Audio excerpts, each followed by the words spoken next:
Una nuova puntata del Notes di Antenna 3, ben ritrovati. Diamo subito uno sguardo insieme dunque agli appuntamenti in scaletta per oggi. Vi segnalo la Festa de Alumera che si svolgerà giovedì 31 ottobre a Grantorto in provincia di Padova. Si tratta di una festa giunta alla quinta edizione. Il programma prevede una rappresentazione teatrale che si svolge presso la Sala Teatro Zecchinelli. Ci sarà poi il concorso della zucca intagliata e a seguire un momento conviviale con la Proloco, con la possibilità di degustare il tipico risotto con la zucca proprio a partire dalle 20:30. Non mancate!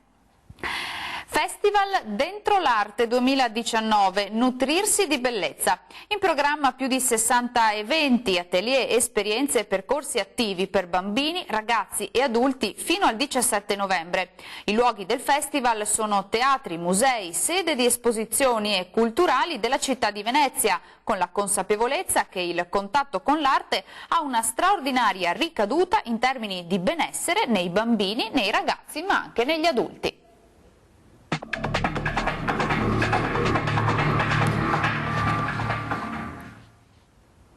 Nel 1904 fu inaugurata la metropolitana di New York.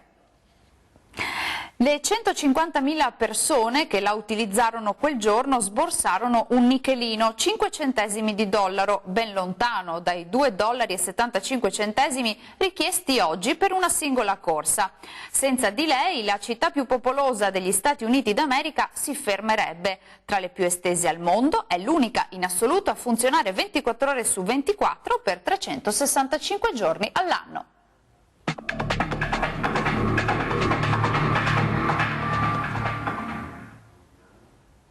Cadendo, la goccia scava la pietra non per la sua forza ma per la sua costanza. Lucrezio.